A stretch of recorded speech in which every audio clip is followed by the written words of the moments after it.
Board of Public Health meeting is about to begin. Sit back and enjoy it. The roll call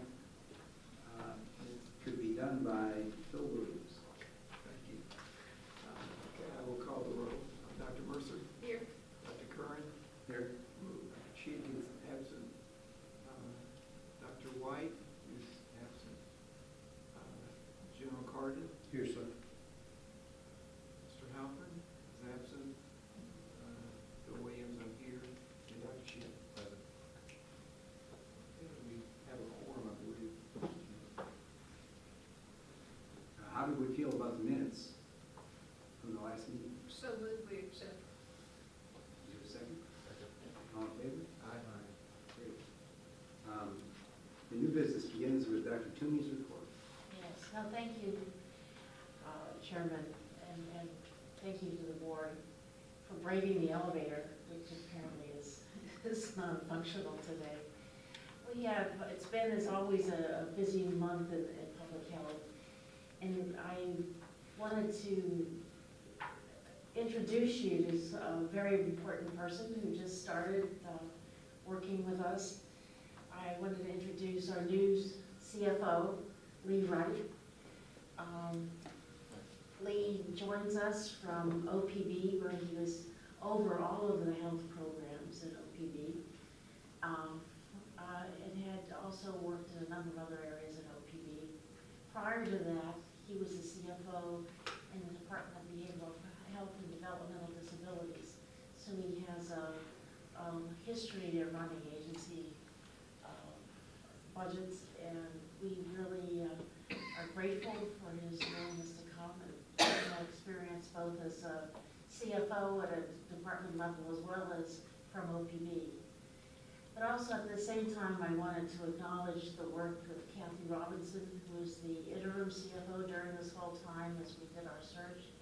Kathy did a masterful job of pulling things together under difficult circumstances and closed out our budget successfully. And I wanted Kathy to stand.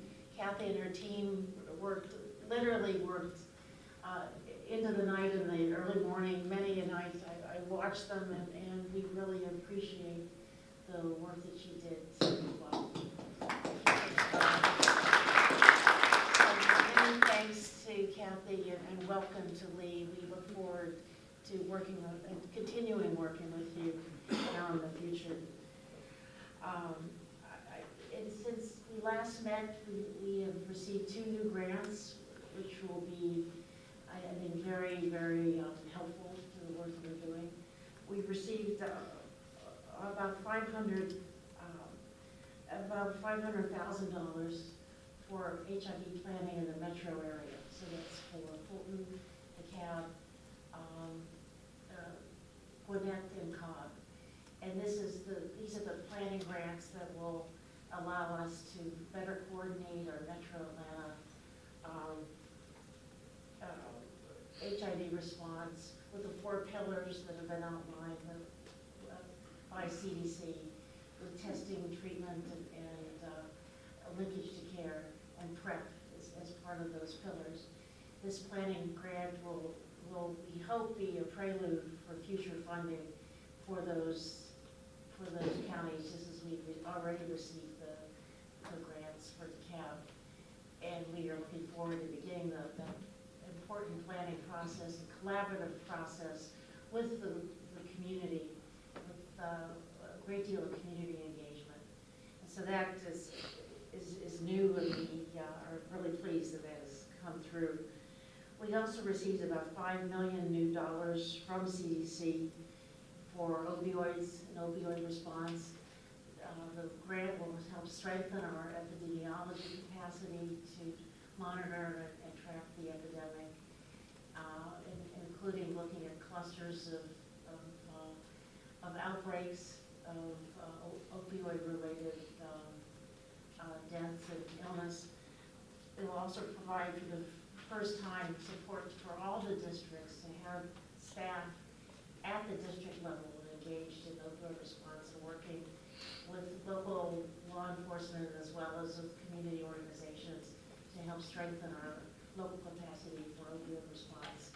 And so we're looking forward to planning for that and moving forward with that. It's also important work, and that was brand new, that just came through in the last couple of weeks.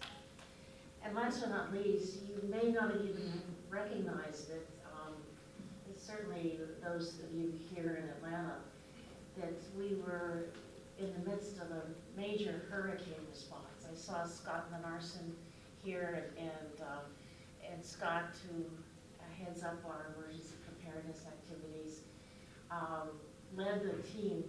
It did a tremendous job. General Cardin was part of our efforts as we worked together at the State Operating Center. I just wanted to relate to you that it is true, I was here before, and I had done responses before. I was unaware of what has happened in the years since I was here to build the capacity around an emergency response. And as I told Dr. Cardin, we call you doctor. I'm not even a nurse. As I told General Cardin, I was just so amazed at how well everyone worked together, both internally within the agency, but externally across agencies. And I actually said this at the governor's called meeting of department heads, and you can second that, because I think what to me was the most impressive thing was how well everyone worked together and how smooth things went. Yes, there are glitches, and we will hear more from Chris Rustin, who will be giving an overview of the response. But I really wanted to make you aware of how advanced the capacity is across the state for this work, and how well public health works in partnership with our other agencies for emergency response. And we dodged this particular hurricane. The next one may not be so. We may not be so lucky, but I think we have in place a strong team to allow us to be responsive to the people of Georgia, and you'll hear more about that later. But that took up an enormous amount of time, both of the team. What I used to have was 1 or 2 people working in emergency response. Now there's over 35 or 40 who are engaged in these kind of response activities. And it was indeed impressive, and you'll hear more about that. And that concludes my remarks for today, and I thank you.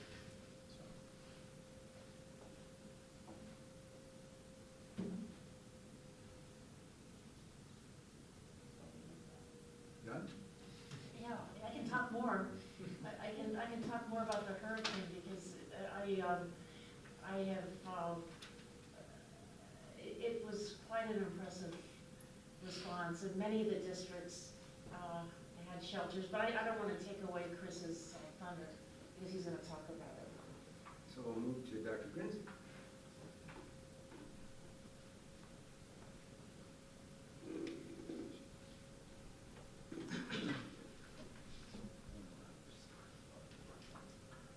Chairman, members of the board, Commissioner Toomey, it's a great pleasure to be with you again this afternoon.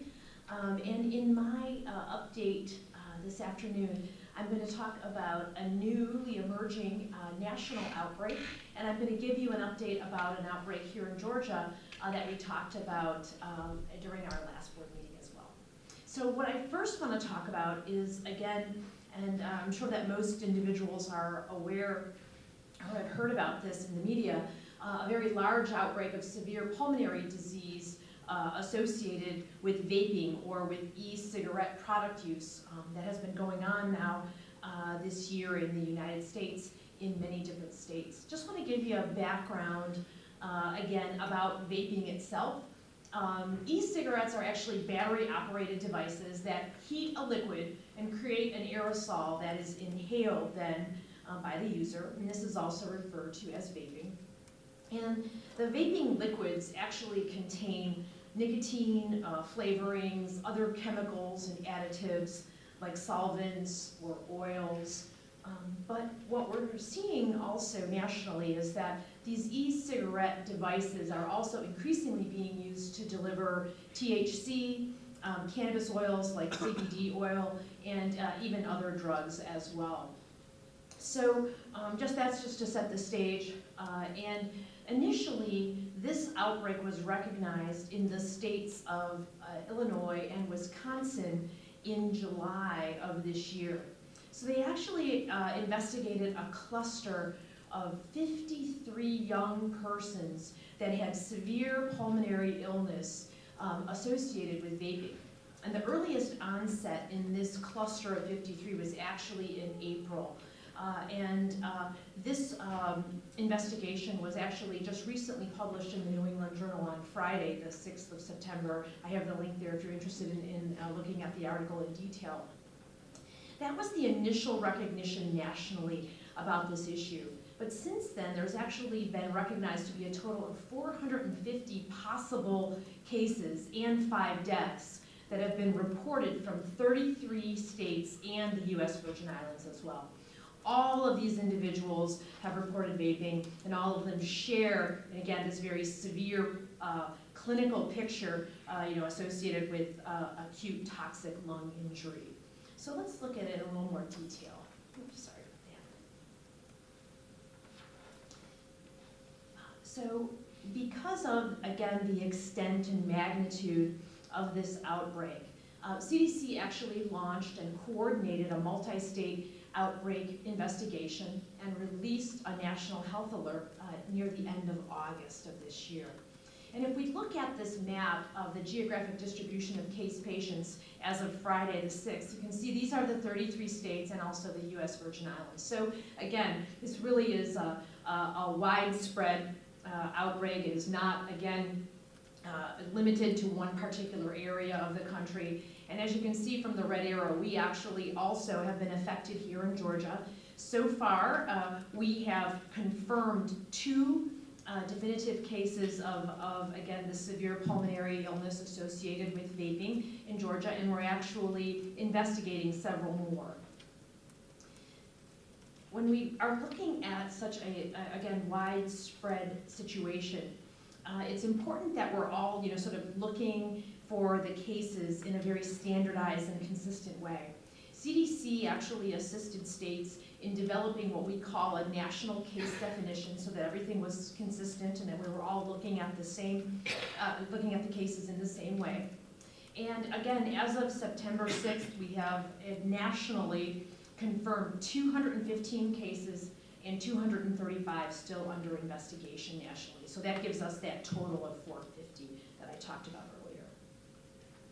So what's been very characteristic and very different is, again, the clinical characteristics that have been seen among these cases of illness.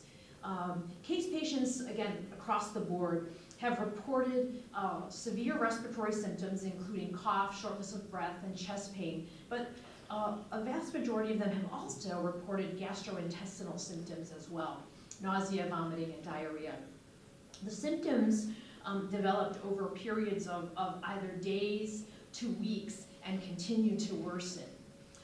About 95% of case patients, sort of nationally, have been hospitalized, half of them in the ICU for respiratory failure, and about a third of those needed mechanical ventilation. So again, very, very severe pulmonary illness.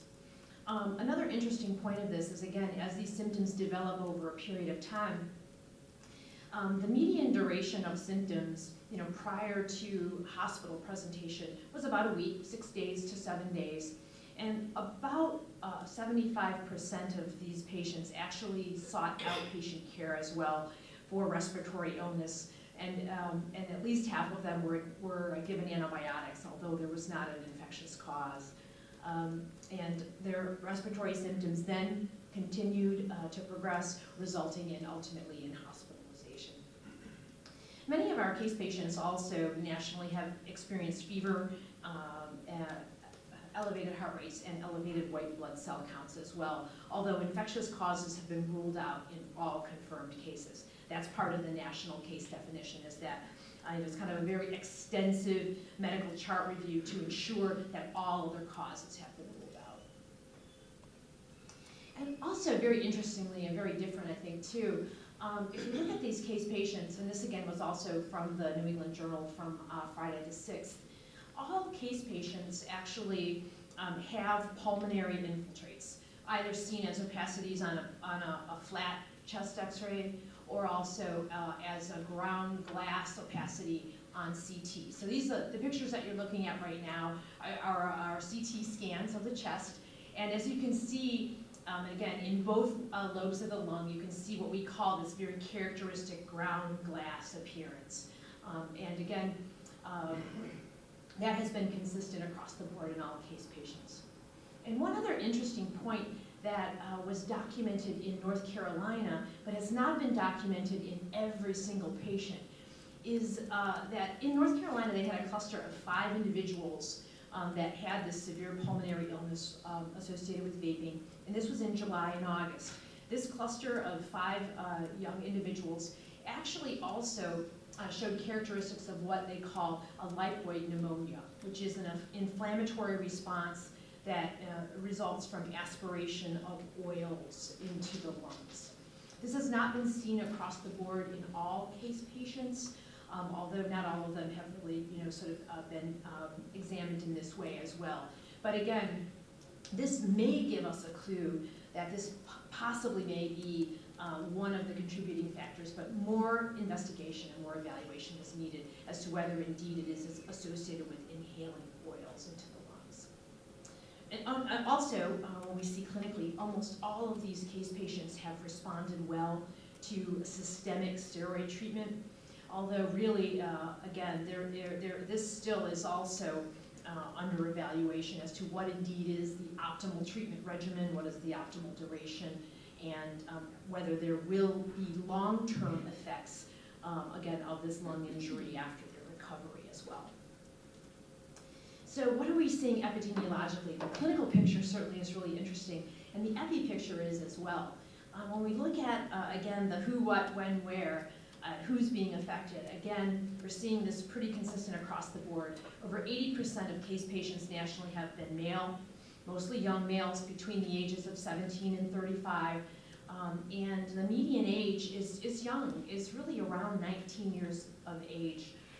And particularly in that initial Wisconsin and Illinois cluster of 53, a third of them were under the age of 18 in that 53. So again, it's affecting young individuals for sure.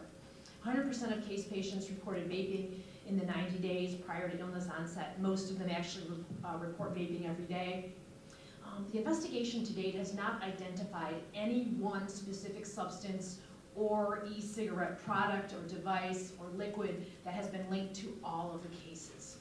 The investigation continues in that direction, but again, no one single device or product has been identified. Most patients, however, about 80%, actually reported using these e-cigarette products with liquids that contained THC, or THC or cannabis oils were added into the product as well. Many of them secured these THC products either through social networks or, quote, off the street, although that again is not true of all of the cases as well. The FDA federal laboratories have actually been trying to secure products and devices from case patients that have been confirmed, if they have any remaining liquid or if they have any of their devices, and have been testing them to see if there are any sort of consistent chemicals or products that they can come up with. No one chemical has been identified to date. You may have heard, again, even nationally, that in the state of New York, an article was published about an investigation into some of the New York case patients, where their laboratory actually found a chemical product called vitamin E acetate in several products from the case patients. But again, the significance of this really needs further evaluation, and no one again, it's too early to tell whether this chemical will prove to have significance either clinically or as part of kind of the broader picture of what's going on here. More to come in that way. But all in all, even though the investigation is ongoing, the information to date suggests that this is indeed related to a chemical exposure that caused an acute toxic lung injury. So although the investigation is ongoing, what are the implications or recommendations for us now as we are here? CDC actually came out on Friday, the 6th of September, and said, until a definitive cause is known about what is going on here with this particular outbreak, persons should not use e-cigarettes. And those who do, they actually should monitor for any symptoms, cough or shortness of breath, chest pain, any of the other symptoms that we talk about, and seek medical attention for any health concerns. And regardless of this ongoing investigation, persons who use e-cigarettes should not buy products off the street and should not modify them or add any substances to them that are not intended by their manufacturers. And for us in public health, we continue to look for additional cases. We have, again, sent out a health alert as of, again, August 22nd. We sent out a health alert to all clinicians in Georgia that they should report possible cases to us in epidemiology or through the Georgia Poison Center as well. We have a mechanism set up with them that they will let us know about suspect cases that we can encounter, look at them for further investigation, and try to see whether they meet the national case definition, do a medical chart review, kind of see what products, what devices they were using, whether any remains for testing that we can send to, again, our colleagues at the FDA laboratory as well. I've also, again, and we also are looking at cases using our syndromic surveillance system, which is a very robust system that looks at emergency department visits in real time, essentially. And we have also looked at investigating some cases identified that way, but for our cases that we have found so far, all of them have come through clinician reports, so we continue to encourage that as well. So the more information we have, the more detailed data that we can get, the closer we all as a nation can get to try to determine, sort of very urgently in this epidemic, what is going on so that we can intervene and control it. I also have a link there for some of the CDC documents that were also published on Friday. So here's my second update. I'll shift gears very quickly. I wanted to give you sort of our final update about the largest ever Legionella outbreak in Georgia. And again, this was the Legionella outbreak that, again, we investigated during July at the Sheraton Atlanta Hotel. So this is essentially our final epi curve. Probably it's just a little bit different, but probably not too much from last month's. And I want to give you sort of our final tally. As of September 9th, as of yesterday, we've identified 13 lab confirmed and 68 probable Legionnaire's disease cases associated with exposure to this hotel, including one death. So again, and recall that the probable cases in this outbreak had pneumonia. They had documented pneumonia either by chest x-ray or clinician diagnosis, and were definitively at the hotel within 14 days of their illness. Since the hotel itself had voluntarily closed on July 15th, and the incubation period of Legionella is about 2 weeks, again, we would not expect really to be documenting really new cases at this point in September. But here's the big update. In regards to sort of trying to determine the source of Legionella in this hotel, initial environmental sampling results actually indicated the presence of Legionella bacteria in the hotel's cooling tower, in one of the cooling towers, and also in a decorative fountain in the hotel atrium itself. And interestingly, we were able to do some additional sort of molecular testing on the bacterial isolates from both the fountain that were found in the fountain and the cooling tower itself, and also to case patients. And very interestingly, the Legionella isolates matched by genetic sequencing from the fountain and from the 2 of the case patients as well. So this would really indicate to us that the fountain, the aerosolization of water from that fountain, actually was the source of Legionella in these case patients.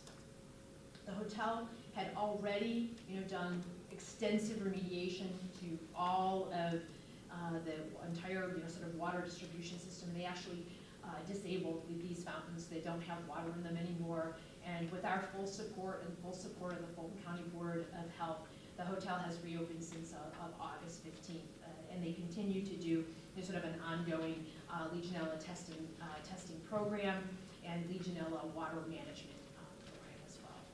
Oh, and interestingly, I don't know if I mentioned this part. So the fountain isolates match, but the cooling tower Legionella was different. So that's where we got our smoky gun.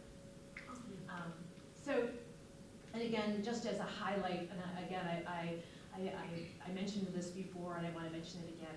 Legionella outbreak prevention is key rather than this extensive remediation, which is extremely difficult, labor-intensive, and expensive. So again, we continue to encourage building owners and managers, especially hospitals, hotels, healthcare facilities, to continue to develop and use a comprehensive Legionella water management program, such as the one listed here with the CDC and our other resources as well. So prevention is key, and we look forward to, again, not having outbreaks like this in the future as well.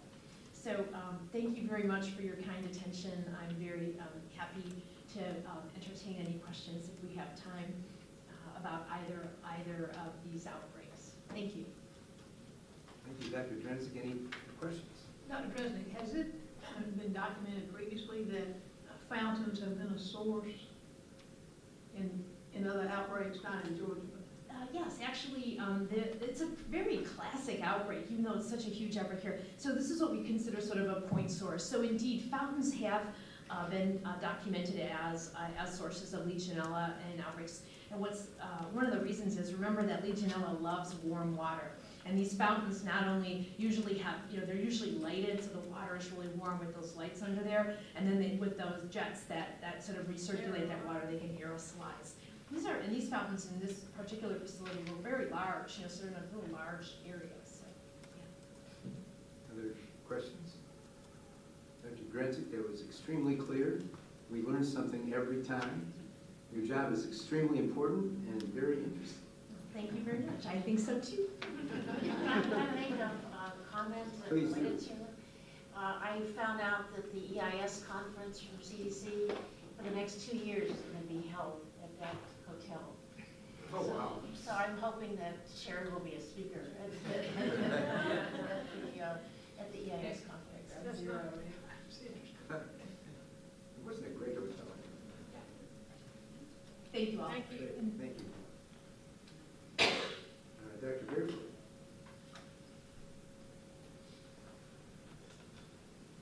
Good afternoon, members of the board, Commissioner Toomey. I appreciate the opportunity today to talk to you about something that is very near and dear to my heart, and that's oral health. For those of you who don't know, I am a dentist. I came here from a federally qualified health center in rural Georgia, working with underserved populations for about 6 years prior to my current role. So if you just will afford me a few minutes here, I'd like to talk about oral health in general, the significance of it, the impact it has, and then our oral health program here at Georgia Department of Public Health. So to give you some just sort of high-level overview about oral health burden in the country and the state, dental caries, and just so we're all on the same page, dental caries is the same thing as dental decay, dental cavities, they're used interchangeably.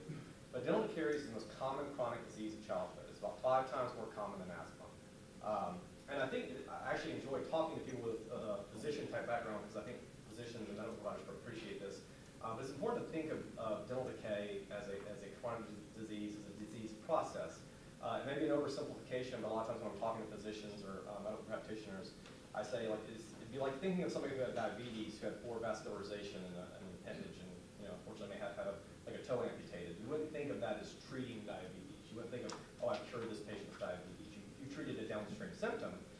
And that's sort of how we should be really thinking about oral health. So if a dentist does a filling for a hole in a tooth or pulls a tooth as a cavity, you're essentially doing the same thing. You're putting solving the issue, the acute issue, but you're not treating the underlying disease. And that's really how we should be framing oral health burdens, oral health problems for Georgia, for the country in general. So, but with that, about a quarter of adults over the age of 65 are completely edentulous, which means no teeth at all. Unfortunately, like many health outcomes, we see significant disparities with socioeconomics, racial disparities, just like many other health indicators. There's been a lot of increased linkages between oral health and systemic disease over the past few years, which I'll talk about in a second. And then challenge everybody to think kind of beyond the mouth and think of factors that can be a negative impact on an individual, beyond, so I just mentioned that oral systemic connection. Over the past about 10, 15 years, there's been a lot of research that shows increased linkages between oral disease and a lot of chronic disease issues, systemic conditions. A lot of it is corollary in nature, but we're seeing stronger and stronger linkages. That includes things like cardiovascular disease, stroke, diabetes, cancer, pulmonary issues, and Alzheimer's disease. Just earlier this year, there was a report in the journal Science that showed that Alzheimer's patients, upon autopsy, when they examined the brains and saw the beta amyloid entanglements that are common in that disease population, had a bacteria called Porphyromonas gingivalis actually inside their brains, which is a bacteria that had long been thought to just be associated with gum disease, basically, and it's found in the mouths with gum disease. Sort of a similar issue is that patients with coronary artery disease and heart disease have been found to have something called strep mutans actually inside the arterial walls and arthrosclerosis and the plaques inside the walls, and that's heavily indicated and present in patients who have dental decay in the mouth. But I think they're starting to just see some sort of commonality, and there's got to be something associated there. In conjunction with that, with these kind of systemic conditions, another area we see a big impact is with pregnant women. So women that have poor oral health during their pregnancy have a higher association with preterm birth and low birth weight babies. And so I'm sure you all are aware with kind of the critical issue of infant mortality here in Georgia. Of course, there's a lot of other factors that go into that, but it's important to kind of be thinking about oral health care as part of comprehensive prenatal care.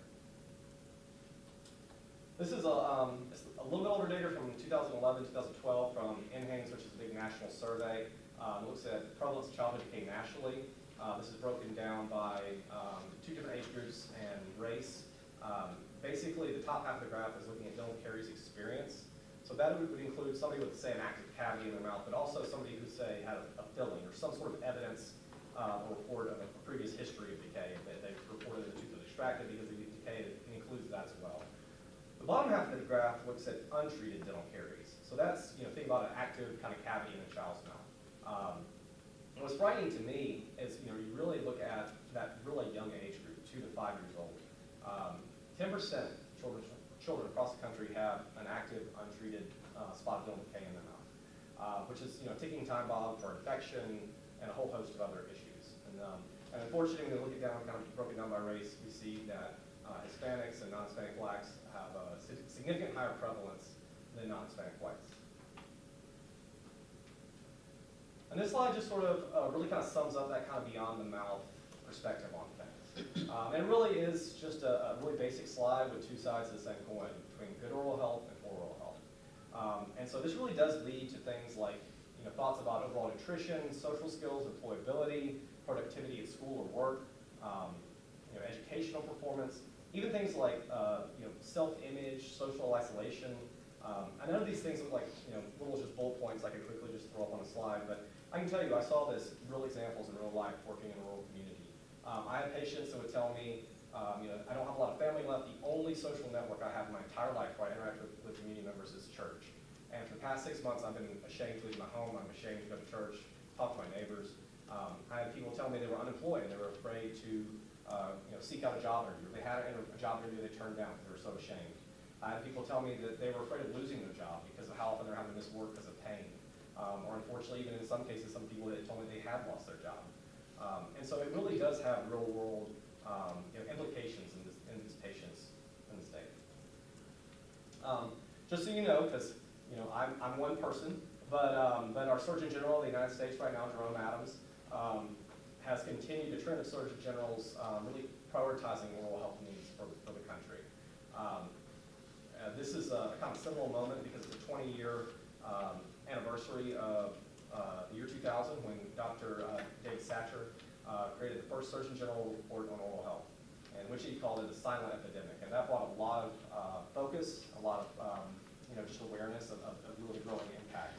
I'm proud to say that next year there's been commissioned a follow-up report that's going to come out of the Office of the Surgeon General and show kind of a real deep dive into what's happened over the past 20 years, how much progress has been made. And This is actually on the Surgeon General's website. It just shows that oral health is one of his top 6 national healthcare priorities, along with things like opioids and tobacco. And it's very interesting. I did not even realize this myself until I clicked on the link. Dr. Adams considers oral health as a factor of military preparedness. And talking, he actually quotes one of the prior commanders that oversaw the TRICARE system in the military. And he's quoted as saying that historically, dental problems are one of the leading factors for a recruit not passing a military screening for health. And so he really looks at it as a military preparedness issue, which I thought was interesting and very sad and unfortunate. It just goes to see kind of the wide range of the impact. Just some data taken down to the state level here in Georgia. We did a basics screening survey for 3rd graders across the state back in 2016 and 17. I have some Healthy People 2020 objective benchmark goals there, but we saw 51% of our 3rd grade children had a history of dental decay, meaning, like I said, an active decay lesion or a history of some sort of account or evidence of decay in the past. That's compared to a Healthy People 2020 goal of 49%, so close, and hopefully I'd like to think we've made a little bit of progress to get closer to that number by 2020. 19% of Georgia 3rd graders had active untreated decay, meaning an active cavity in their mouth compared to a goal of 25.6%, or 25.9%. And while that does far exceed the goal, we should be proud of that here in our state, I still would say that it's unacceptable to have basically 1 in 5 Georgia 3rd graders having active ticking time bomb for infection basically in their mouth. The third bullet point is actually a protective factor. 34.8% had the presence of a dental sealant, those kind of materials that kind of go over the pits and fissures, the grooves of the back teeth in the mouth as a protective factor, compared to a goal of 28%. And so, again, we exceeded that goal. We have some other data that's a little bit older, back in 2006 and 2011. The way it was conducted, that we can't really do exact trend comparisons, but there's some just loose evidence to think that there may be a drop in the sealants over the past 15 years. And so it's certainly something we want to continue to really research and understand. Are we promoting those protective preventative factors? And then 2.2% had a urgent dental need, and there was no 2020 objective for that. Another survey for data we use is the PRAM system. So this deals with our pregnant women or recently pregnant women. The top bullet point is the one that deals with actually before preconception prior to pregnancy. So 36% of women from the 2010 PRAMS report reported seeing a dentist or dental hygienist in the 12 months prior to becoming pregnant. Then we get all the rest of these are actually during pregnancy. So 39% of women reported having a teeth cleaning during the most recent pregnancy. And that really goes back to when I talked about being part of comprehensive prenatal care and how it can have impacts on birth outcomes, and really think about it as part of the prenatal care team. We certainly want these women to have a foundation to build upon even prior to pregnancy, but certainly during the pregnancy as well. 47% of women reporting basically having a conversation, getting some sort of oral health education during their pregnancy from a medical provider. 19% of women indicated needing to see a dentist for a problem in their pregnancy, while 13% actually went to a dentist for a problem in their pregnancy. I would caution you to say the one thing that data point doesn't capture is, was that problem resolved? Which obviously is a critical thing to really need to understand. What was the problem addressed? And we are working with our epidemiology team here at DPH to try to ask some questions, some supplemental questions, to try to capture that component of it in the next iteration of PRAMS. This map basically shows provider sites in Georgia, and really goes to show a dental workforce, at least distribution challenge. And this isn't new for people that work in the healthcare industry. Healthcare providers across the state of all types, we see those challenges, especially below the fall line in Georgia, looking at our rural counties in South Georgia. The kind of the lightest shade, kind of pinkish color there, are counties that have no dental provider sites of any kind. So public health, private practice, FQHC, really any kind, anything according to the Georgia Board of Dentistry data for 2017. Only data that's excluded is the correctional system of Georgia. I figured that isn't exactly an access to care point for most Georgians and so forth. So, and then the darker shades show either 1 or 2 provider sites. And so, we're thinking about trying to get people access to care. It's like I said, it's the same challenge we see with many other healthcare provider types of trying to figure out ways to get those services to those individuals. So let's talk a little bit about what the Georgia Department of Public Health Oral Health Program is. How are we trying to address some of these disparities, these issues that I talked about? Well, we have, obviously, our state program here at 2 Peachtree, which is made up of myself, oral health director for the state. We have recently, she's a week old, Mira Coulter is our program manager, so we're glad to have her on. We have a fluoridation coordinator and a school sealant coordinator on our team. And then we have support roles through a oral health epidemiologist and an oral health evaluator. Then on the other side, externally, we have our 18 health districts.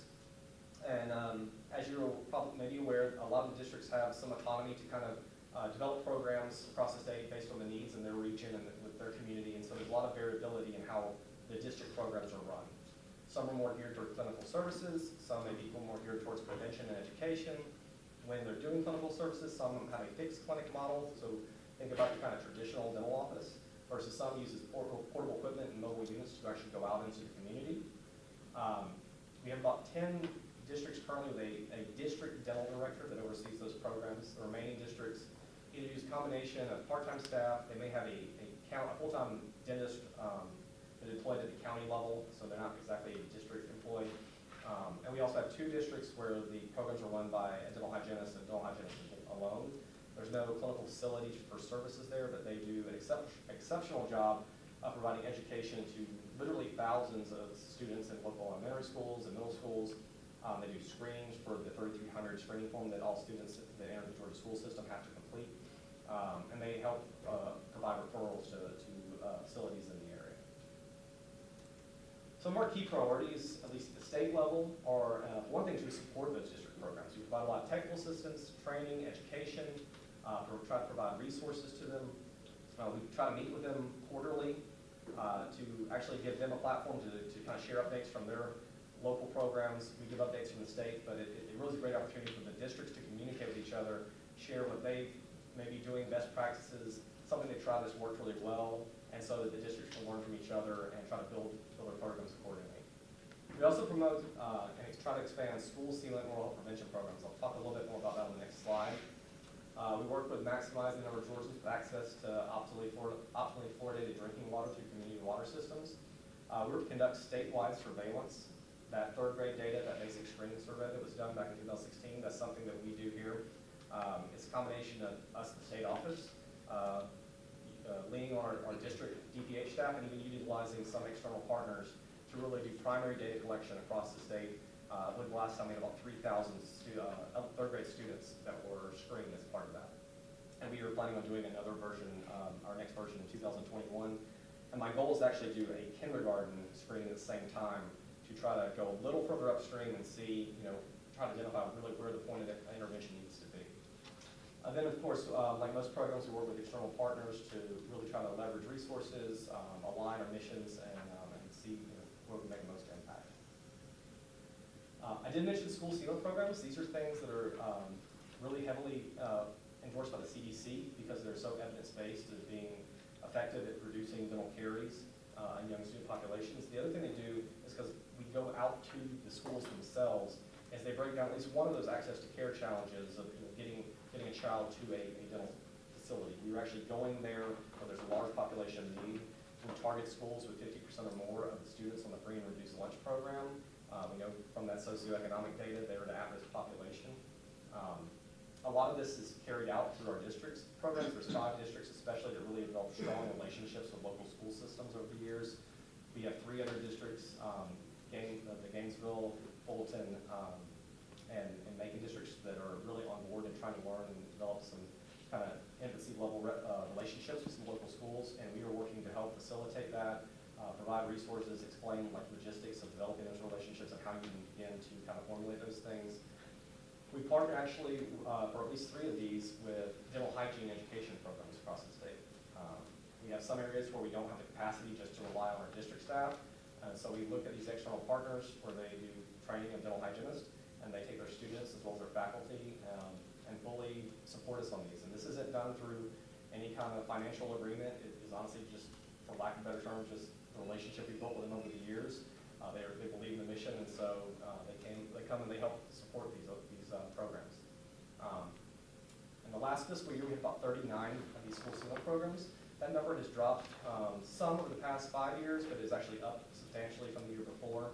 And we believe that it'll be even substantially higher this upcoming year. One thing we're doing, I didn't put on the slide, but we're working with the Georgia Department of Education. They have a chief turnaround office, which is a newly formed office to really target the worst performing schools in the entire state by educational standards. And one of the things I think is a very novel way of approaching it is they're not just looking at educational factors of why these schools are poorly performing.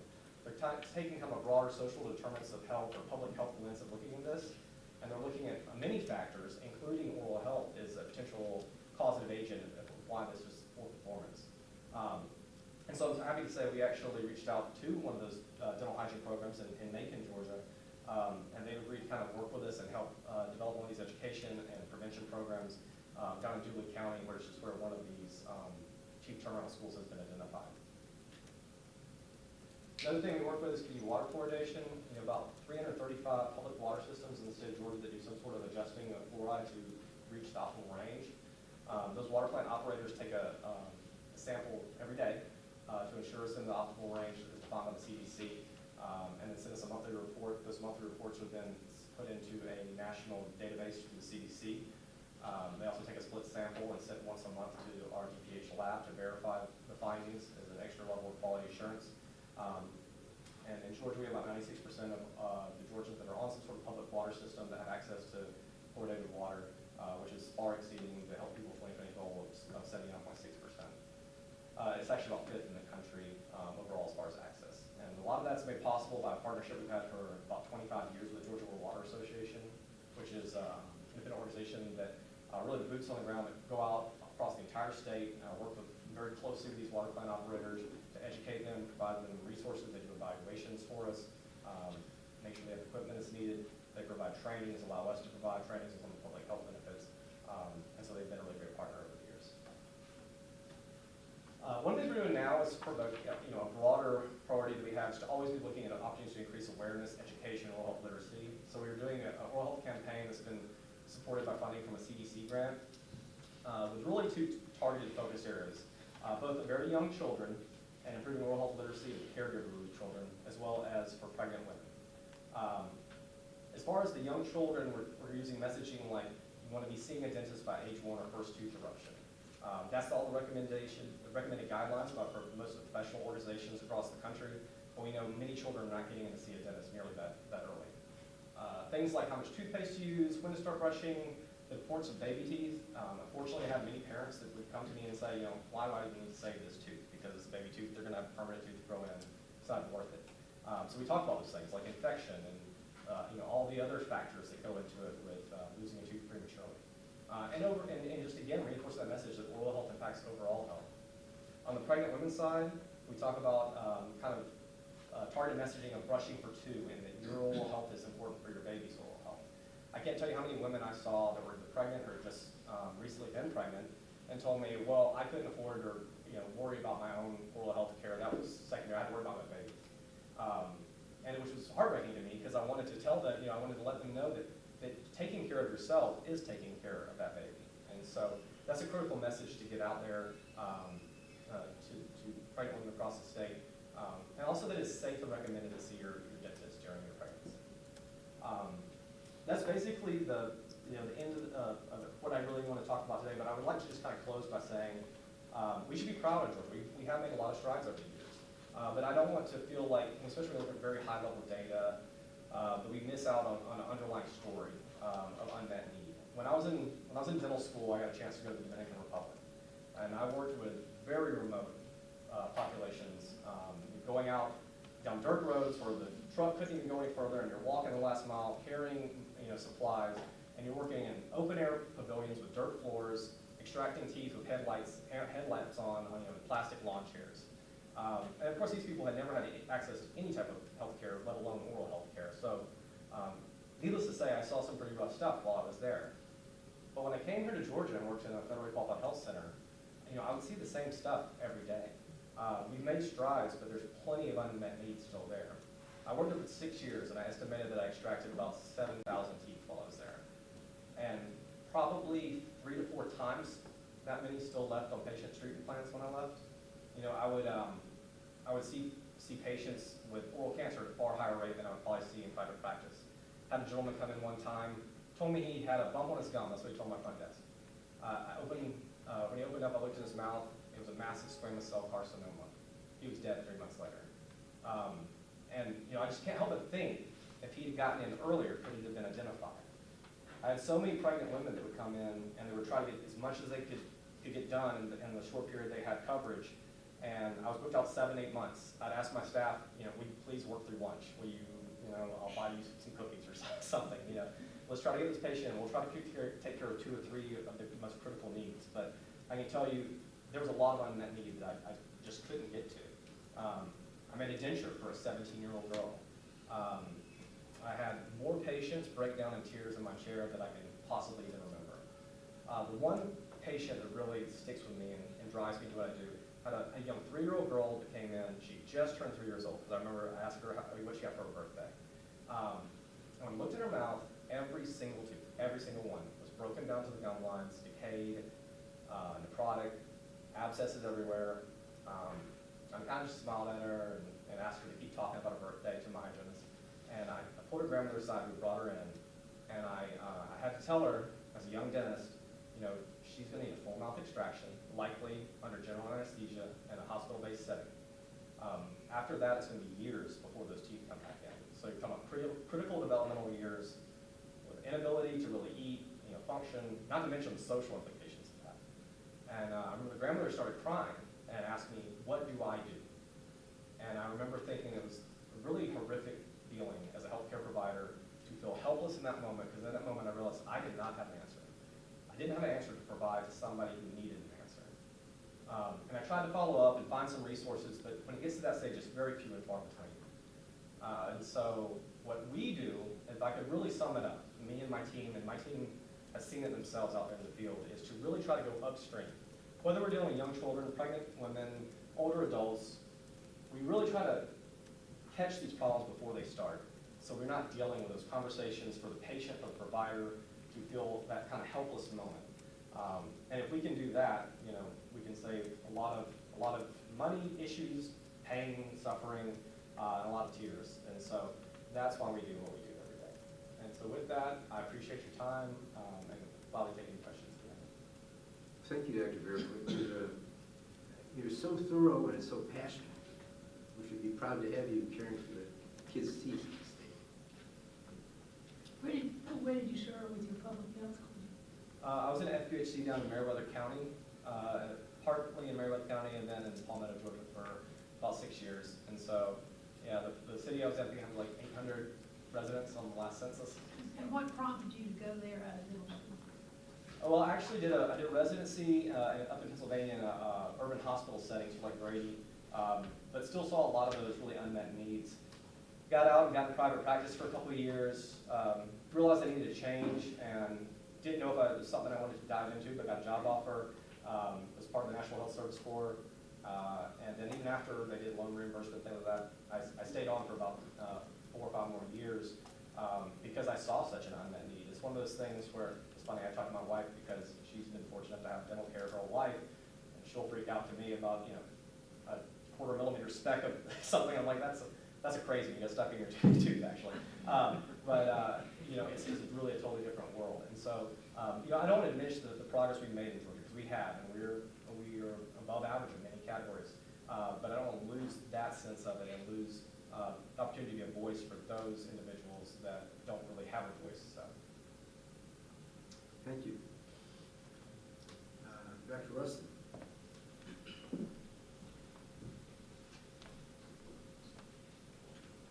So Chairman Curran, members of the board, Dr. Tooman, I always appreciate the opportunity to speak a little bit about the activities in health protection. And as Dr. Toomey mentioned earlier, we were midst in the response to Hurricane Dorian. So I'm going to briefly talk today about some of the response activities.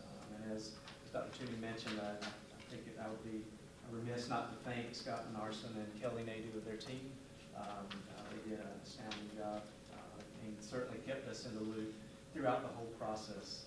So we'll briefly talk about some of the things that they do and that a lot of the public may not be aware of. And so Hurricane Dorian actually started off obviously as a tropical storm. It was one of these very slow-moving storms. It was extremely hard to predict exactly where it was going. I think most people were either staring at their phones or at TV, trying to figure out exactly where this massive storm was going to end up at. But primarily through August 28th and 29th, went from a tropical storm very rapidly to a hurricane.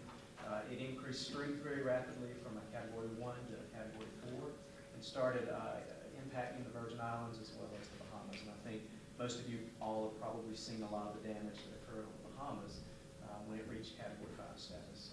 The hurricane basically stopped and just spun on top of the Bahamas for what seemed like days and days and days on end. It caused extreme amount of damage to that country. Governor Kemp ordered evacuations on September 1st and September 6th. It started off with the 6 coastal counties, but with not knowing exactly which way the storm was going to, or where it was going to impact, it eventually expanded to 21 counties that were ordered evacuated. And a lot of this evacuation is what drove the response activities that public health was responsible for. And so in the beginning stages, obviously the planning stages, I want to mention that this was a coordinated response. It wasn't just the Department of Public Health at the state level that was responding. It was also our local county health departments as well as our district health departments coordinating with the state and with all the other agencies.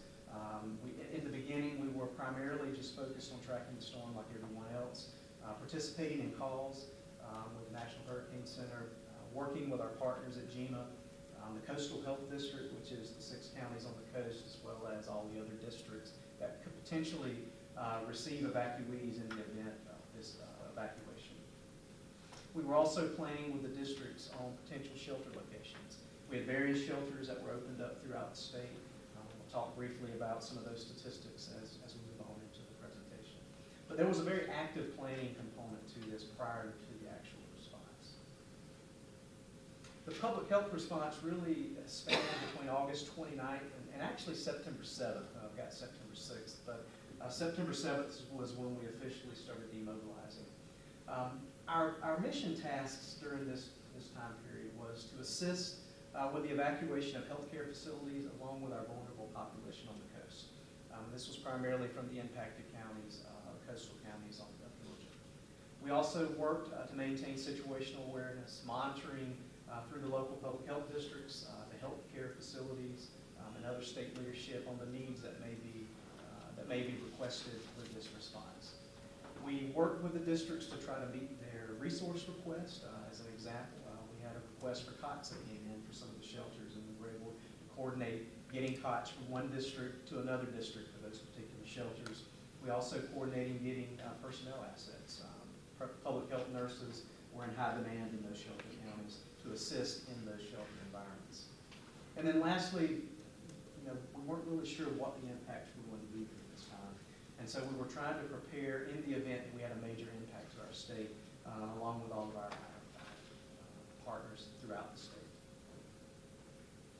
This is probably one of the most important, I think, roles that public health had during this response was medical transport coordination. We had a team that was located at the state operations centers. The team was made up of our emergency preparedness staff, along with our EMS staff, along with GEMA staff, and we also had some nursing staff from DCH. I want to thank Commissioner Berry for his offering up and providing those nursing staff to assist us during this time. And one thing that I think was critically important was every county on the coast maintains what we call a medical needs list or a functional access needs list. This list is individuals that have registered with the local health departments, and they have requested that if there is an evacuation, they may need assistance with evacuating the coast. And so working across all of those counties, the team at the state reviewed and confirmed all of the resident data on those lists. So each one of those counties submitted a list to the State Operations Center, and those various staff went through that list, confirming all the resident data and working to secure placement at nursing homes and in hospitals for these individuals to get them evacuated off the coast. Once that placement was secured, then they coordinated getting ambulance assets down to the coast to be able to move these individuals to more inland counties. And so it's extremely challenging, but it's a very coordinated activity to move all of these individuals off the coast that need evacuation. And at the end of the day, we ended up coordinating 537 coastal residents was moved safely out of the zone that could potentially be impacted. And so Hats off to the team. And again, this was a very coordinated effort across the board to make sure that these individuals got evacuated safely. That was at the State Operations Center. So at the department's Emergency Operations Center, first of all, we coordinate very closely between the two, but we also had all of our subject matter expertise that were located at the department's Emergency Operations Center here in the building. And so at the EOC here in Shelter, from the EOC, we was able to deploy personnel to the shelters to assist with our vulnerable population. We were able to maintain epidemiological surveillance of responding public health personnel as well as within the shelter and the healthcare facilities. And at this time, we're proud to say we have no injuries or illnesses that were reported, and that will continue to be monitored. At the environmental health level, we were able to help coordinate getting staff to the shelters to do shelter inspections. One of the responsibilities of environmental health is ensuring that shelters are safe and that any food that is served to the shelter residents is done in a safe manner to ensure food safety. So what was going on at the local level? Again, this was a coordinated event. At the local level, most of the leadership staff were manning their emergency operations centers, coordinating public health activities. In some cases, as with the state office, 24/7. They helped coordinate with the state on the evacuation of our functional and access medical needs residents. And what that meant was, again, they maintained those medical lists, and so they assisted with verifying and to make sure that the individuals on the list truly are needing evacuation support. They had a lot of local staff that assisted residents with onboarding. And so the medical needs list is divided into folks that need evacuation by ambulance potentially, and those that can actually go to a shelter but may need some additional assistance to get to a pickup point and then transported to their shelters. And so a lot of the local staff were assigned to those transportation hubs, assisting residents with carrying their baggage, helping check them in and getting them on those buses that were leaving the coastal area. And then lastly, the local staff were, since they're boots on the ground, they were responding to all the public questions that were coming in. Anything that they needed our assistance with, we were able to assist and provide additional information that may assist them with responding to the public on the risks or potential impacts. Diving into a few of the numbers for the environmental health response. And so if you look at that chart that's on your presentation, you can see that over the 4 or 5 day period, at most we had 15 shelters opened across the state. There was a little over 9,200 meals served, and so we were ensuring the safety of the food that was being served to the residents. And at the peak, we had about 2,500 residents staying in a shelter at any given time. In addition to that, so we had environmental health staff inspecting those particular shelters. We were also trying to anticipate potential impacts, and so the department has environmental health strike teams that were put on standby. These teams are made up of local environmental health staff from other unaffected districts that have agreed to be available to respond in the event that there's any impacts after the storm. And so we had 31 environmental health staff on standby. Fortunately, we didn't have to deploy those teams, but we have deployed them in the past in other hurricane responses to help those communities get back up and going. And then lastly, one of the probably least known facts about environmental health, the environmental health program, along with emergency preparedness, is responsible for coordinating mass fatality response. Obviously, we're fortunate that we did not have to coordinate a response, but we did ensure that there was more assets available to the coastal counties in the event that was requested. This is just a few of the response statistics to give you an idea of some of the things that we had to deal with. Again, 21 counties were evacuated. There were 67 public health nurses that were deployed to the shelters. We had 3 nurse volunteers deployed, 21 nursing homes evacuated, and we had 17 nursing homes that sheltered in place, 4 hospitals evacuated, along with 15 hospitals that sheltered in place. And again, we were able to coordinate 537 residents with medical needs that were evacuated from the coast. So lastly, we moved into our demobilization phase, and the importance of this, I think, is probably in that third bullet. Obviously, demobilization means we're demobilizing from the response. We coordinated repatriating all those individuals that were evacuated back to their homes. We assisted the Red Cross with demobilizing shelters, helping break those shelters down. But I think the most important thing is something that we're going to be doing in the future, and that's conducting what we call a hot wash and after-action review. We only get better if we learn from any mistakes or any concerns that we have related to the response, and there's always ways to improve. We're going to be looking at our response, working with our local partners to see how we can improve the medical needs evacuation process, as well as improving the response within the State Operations Center. We've already identified some additional needs, some additional assets that are needed to make the response even more coordinated at the State Operations Center. And so September 7th was really our final day. We ensured that the last residents were evacuated to their home. And at this point, we're just starting to work to learn from the evacuation and prepare for the next one that is certainly to occur in the future. So, with that, if there's any questions, I'm happy to answer questions. Any questions? Dr. Rustin, not enough people know about this. Yes, sir. And of course, because no one got sick or died, and you were ready, I mean, the people of Georgia should know how professional this is and how ready you were. I think it would be very meaningful for people. So if there are any press here, write an article about this, or the communication response, because I think that the thoroughness of what you did is really laudable, and it doesn't occur everywhere. Thank you.